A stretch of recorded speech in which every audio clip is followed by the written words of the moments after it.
Hello friends, welcome YouTube my channel. કેમ છો? આજે હું તમારી માટે સરસ વિડીયો લઈને આવી છું. જો બ્લાઉઝનું માપ લઈ અને બ્લાઉઝનું ફરમાં કઈ રીતે બનાવવું અને એ ફરમાં કાપડમાં મૂકીને કટિંગ કઈ રીતે કરવું તે હું તમને બધું બતાવીશ. પણ જો તમે મારી ચેનલને સબસ્ક્રાઈબ અને લાઈક ન કરી હોય તો જરૂરથી કરી દેજો. ચલો ફ્રેન્ડ્સ, હવે આપણે બ્લાઉઝનું માપ કઈ રીતે લેવું અને કટિંગ કઈ રીતે કરવું તે હું તમને સમજાવું. બ્લાઉઝને પહેલાં ઉલટું કરી નાખું. બ્લાઉઝ ઉલટું થઈ જાય પછી તેની લંબાઈનું માપ લેવાનું છે. જો ડ્રેસ ગમે તે હોય છે, પહેલાં લંબાઈ માપવાની આવે છે. ડ્રેસમાં કે બ્લાઉઝમાં કે ફ્રોક તમે ગમે તે સીવો બ્લાઉઝ, તેમાં લંબાઈ માપવાની. લંબાઈ મપાઈ જાય પછી તેનું હૂંકવાળો ભાગ હોય છે ને, એ સાઈડથી માપ લેવાનું આવે છે. છાતીનું માપ હૂંકવાળા સાઈડથી જ માપ લેવાનું, એટલે તમારું પરફેક્ટ માપ આવે. ત્યાંથી માપ લેવાઈ જાય પછી શોલ્ડરનું માપ લેવાનું. જોજો, તમારા ગમે તે બધાના બ્લાઉઝના શોલ્ડરના માપ અલગ અલગ હોય છે, એટલે શોલ્ડરનું માપ લેવાનું. પછી ગળાની પહોળાઈનું માપ. ગળાની પહોળાઈ પણ બધાની અલગ અલગ હોય છે. જેના બ્લાઉઝની પહોળાઈ જેટલી હોય એટલું માપ લેવાનું. અને પછી ગળાની પહોળાઈનું માપ લેવાઈ જાય પછી એની લંબાઈનું માપ લેવાનું આવે છે. ગળાની લંબાઈનું માપ. અને આ બધું તમારે એક નોટમાં લખી લેવું. લખતું જવાનું. પછી બાંયનું માપ લેવાનું છે. બાંયનું માપ લેવાઈ જાય, બાંય ગાળાનું માપ લેવાનું. અને પછી નીચે યોગનું માપ આવે છે લેવાનું. યોગનું માપ લેવું. આમાં કટોરી કઈ રીતે કરવી એ પણ હું તમને સરસ બતાવીશ. તમે આખો વિડીયો જોજો, સ્ટેપ બાય સ્ટેપ હું તમને બતાવીશ. આખા વિડીયામાં તમે ધ્યાનથી જોજો હું કઈ રીતે કટિંગ કરું છું. સૌપ્રથમ પહેલાં બ્લાઉઝની લંબાઈ આપી દેવી. તમે જેટલું સિલાઈમાં લ્યો છો એવી રીતે. જો 15.5 છે લંબાઈ, તો મેં 16 લંબાઈ આપી છે. અને છાતીનું માપ પણ આપી દેવું. લંબાઈનું અને છાતીનું માપ અપાઈ જાય પછી એક સરસ બોક્સ બનાવી દેવું.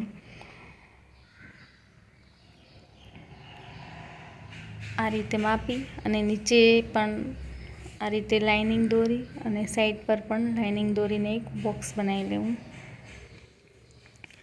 આ મેં પેપર લીધું છે તે ડબલ વાર વાળી દીધું છે. એમાં પાછળનો ભાગ પણ કટિંગ થઈ જશે અને આગળનો ભાગ પણ કટિંગ થઈ જશે. એમાં આગળના ભાગની કટોરી પણ આવી જશે, પાછળના ભાગનું પણ કટિંગ થઈ જશે.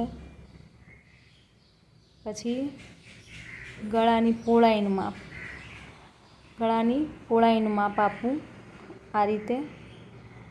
પછી તમારે જેટલો શોલ્ડરનું માપ છે એટલું શોલ્ડરનું માપ આપો. અને ગળું અને પહોળાઈ બંનેની માપ અપાઈ જાય પછી ગાળાનું માપ આપવાનું આવે છે. બ્લાઉઝના ગાળાનું માપ આ રીતે ડ્રેસમાં આપો છો એ જ રીતે આવે છે. આ રીતે ગળાનું માપ.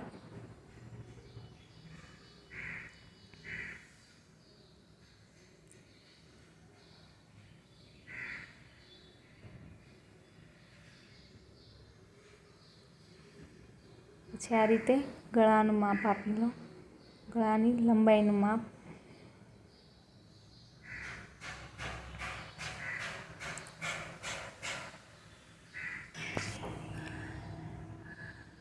પછી 1 ઇંચનું રાઉન્ડ આપી દો લંબાઈમાં. અને આ બાજુ 1 ઇંચ અને અડધો ઇંચ આ રીતે રાઉન્ડ આપો ગાળાના માપમાં.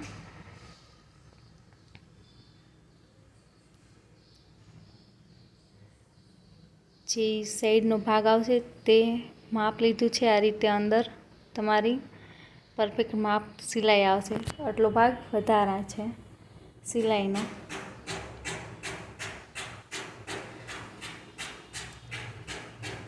હવે યોગનું માપ લઈએ.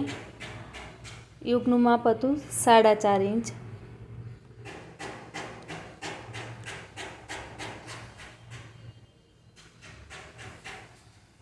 અહીંયા 4.5 ઇંચ છે, તો એનાથી 1 ઇંચ ઓછું કરીને ત્યાં લંબાઈ આપવી. આ રીતે લાઇનિંગ દોરી અને 1/2 ઇંચ જેવું ઉપર વધારે આપી દેવું. આ રીતે ઉપરની સાઈડમાં યોગમાં 1/2 ઇંચ વધારે આપવું. પછી બંનેની આખું લંબાઈ માપી લેવું. એનો 1/2 ઇંચ, એનો અડધો ભાગ, જે યોગની લંબાઈનું માપ લીધું એનો અડધો ભાગ, અડધો વચ્ચે ટીક કરી દેવું. તમે ધ્યાનથી ખાસ જોજો કટોરીનું માપ કઈ રીતે લઉં છું એ. અને આ સાઈડ 3 ઇંચનો શોલ્ડર આવશે, તો 3 ઇંચ માપ લેવું. જે ગાળાનો શોલ્ડરનો ભાગ આવે છે તે 3 ઇંચનો આવશે. પછી જે ઉપર ગળાના ભાગથી શોલ્ડરનો માપ 4.5 ઇંચનો, તે ત્યાં ટીક કરી દેવું. અને પછી આ રીતે કટોરીનું રાઉન્ડ આપી દેવો. ગોળ રાઉન્ડ કટોરીનું આ રીતે આપો. આ તમારા આગળ પાછળના ભાગનું કટિંગ થઈ ગયું છે. જે આ કટોરીનું માપ પણ અલગ આવશે. આ કટોરી એકદમ નાની છે, એનાથી મોટી કટોરી કરવાની આવશે. આ રીતે કટિંગ કરી લેવું. અને પાછળનો ભાગ પણ આમાંથી જ નીકળી જશે, એ તમે ખાસ જોજો વિડીયોમાં કઈ રીતે નીકાળું છું પાછળનો ભાગ.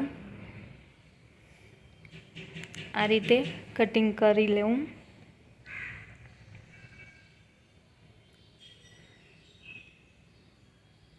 જે ગળાનું માપ છે ત્યાં કટ આપી દેવો, એટલે પાછળ લંબાઈ આપવાની ગળાની ખ્યાલ આવે. આ રીતે પાછળનો ભાગ પહેલાં કટ કરી લેવો.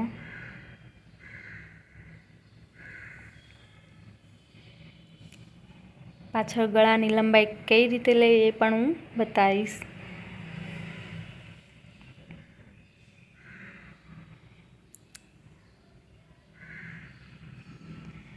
જ્યાં ગાળામાં 1/2 ઇંચનું રાઉન્ડ આપેલું છે તે આગળના ભાગમાં કટ કરી લેવું. આ રીતે. અને પછી સાઈડ પર થોડું કટ કરવું બાયના ગાળામાં, અને આગળ ગળું કટ આ રીતે કરવું.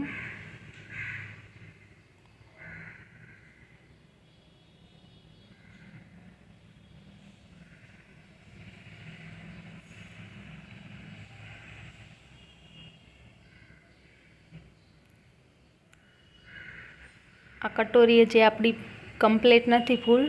કટોરીનું માપ કઈ રીતે લેવું તે તમે વિડીયોમાં ખાસ ધ્યાનથી જોજો. હું કઈ રીતે માપ લઈને કટોરી બનાવું છું એ. યોગ, શોલ્ડર અને પાછળનો ભાગનું કટિંગ થઈ ગયું છે. પાછળના ભાગની લંબાઈનું તમારા ગળાની લંબાઈ પાછળની જેટલી હોય એટલું લઈને આ રીતે લંબાઈ આપી અને તમારે જે રાઉન્ડમાં કટિંગ કરવું હોય એ રાઉન્ડમાં કટિંગ કરી શકો.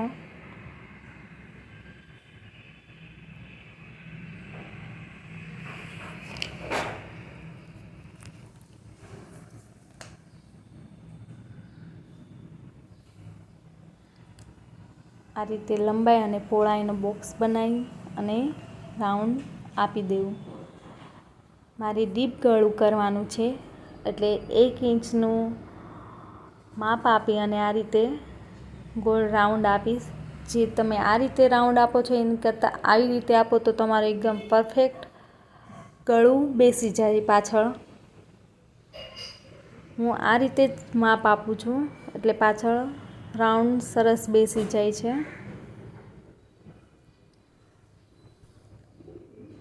ચલો હવે આ કટોરીનું માપ કઈ રીતે લેવું એમ બતાવું તમને. મોટી કટોરી આમાંથી કરવાની આવશે. એક પેપરમાં આ રીતે પહેલાં કટોરી મૂકી દઈ,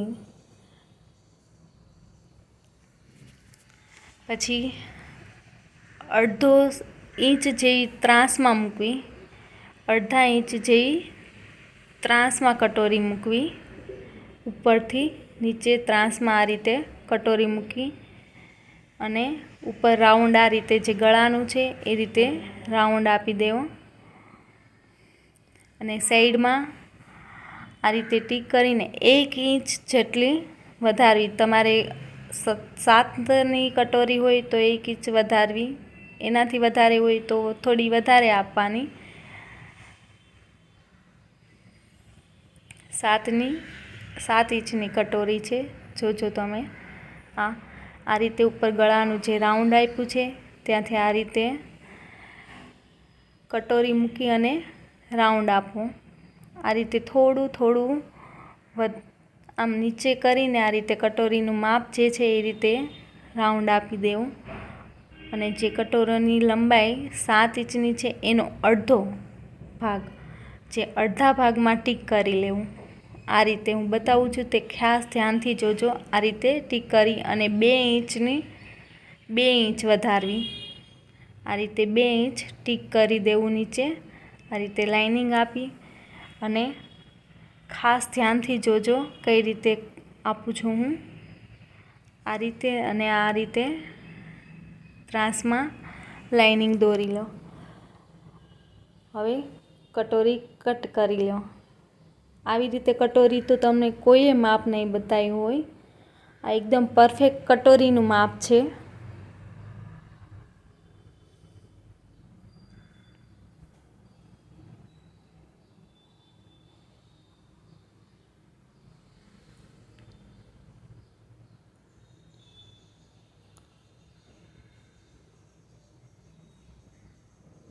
આ રીતે આપણી સિલાઈમાં કટોરી આવશે. સરસ કટોરીનું માપ છે આ. હવે પાછળ બાંયનું માપ, બાંયની લંબાઈનું માપ લઈને કટિંગ કરો. બધાયમાં પહેલાં લંબાઈ જ માપવાની આવે છે. લંબાઈ માપી અને પહોળાઈનું માપ આપી અને આ રીતે બોક્સ બનાવી લો. જે તમારી છાતીની પહોળાઈનું માપ હોય છે એના કરતાં બાંયની લંબાઈનું માપ મૂકવા માટે 2 ઇંચ ઓછું કરી દેવું. તમારી 10.5ની હોય તો 8.5, 9.5, જો 11.5ની છાતી હોય પહોળાઈ તો 9.5નું. પછી નીચે આ રીતે 3 ઇંચ લંબાઈ મૂકી અને લાઇનિંગ દોરી લો. એટલે તમને બાંયનું કટિંગ કઈ રીતે કરવું તે હું સ્ટેપ બાય સ્ટેપ સમજાવું છું. આ બાજુ 1 ઇંચ અને નીચે સાઈડમાં 1 ઇંચ, 1 ઇંચ ટીક કરી લેવું અને જે તમારી પહોળાઈ છે એનું અડધું વચ્ચે ટીક કરી દેવું. આ રીતે જે 3 ઇંચ છે એની લંબાઈ 3 ઇંચ છે તો 1.5 ઇંચ ઉપર ને 1.5 ઇંચ નીચે એ રીતે આવશે. જે 1 ઇંચનું ઉપર ટીક કરવું અને 1 ઇંચ નીચે ટીક કરવું. જે 1/2 ઇંચ વચ્ચે આવી જાય છે. આ રીતે પછી રાઉન્ડ આપી દેવો. જે આ રીતે ટીક કરો છો તો તમને રાઉન્ડ આપવામાં પણ ખ્યાલ આવે. પછી આ રીતે રાઉન્ડ આપી દેવો અને નીચે આ રીતે લાઇનિંગ ત્રાસમાં આપી દે 1 ઇંચ જેવી અને આ રીતે રાઉન્ડ આગળના ભાગનો આપો અને પછી આ રીતે બાયનું કટિંગ કરી લેવું.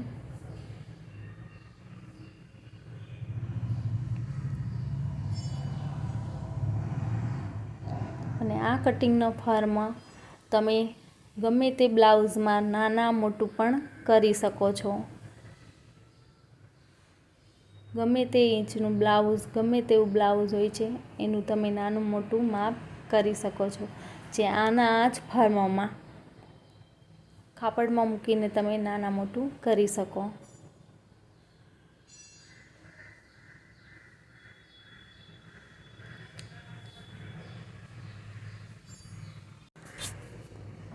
ચલો હવે આપણે કાપડમાં કઈ રીતે કટિંગ કરું તે બતાવું.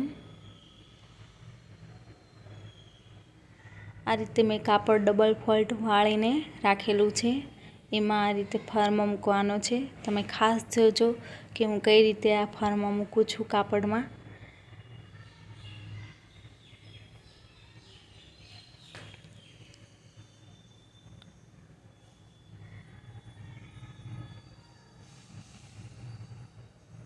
આ રીતે શોલ્ડર, યોગ અને કટોરી મૂકી અને દોરી અને કટિંગ કરી લેવું. જો ફ્રેન્ડ્સ તમને આ મારો વિડીયો પસંદ આવ્યો હોય તો લાઈક અને સબસ્ક્રાઈબ જરૂરથી કરી લેજો.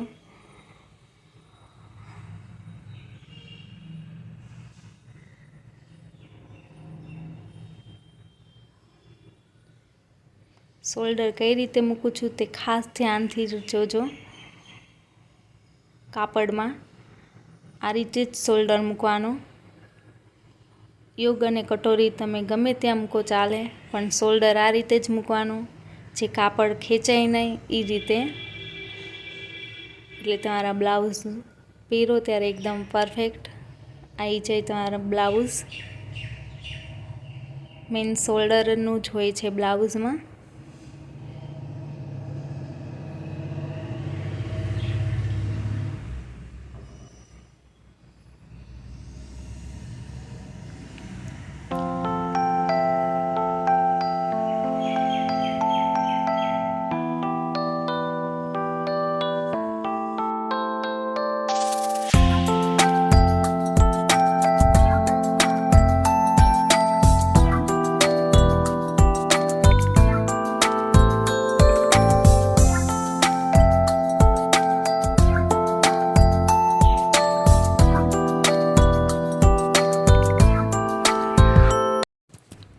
Bye bye friends. હવે આપણે આવતા વિડીયોમાં મળીએ.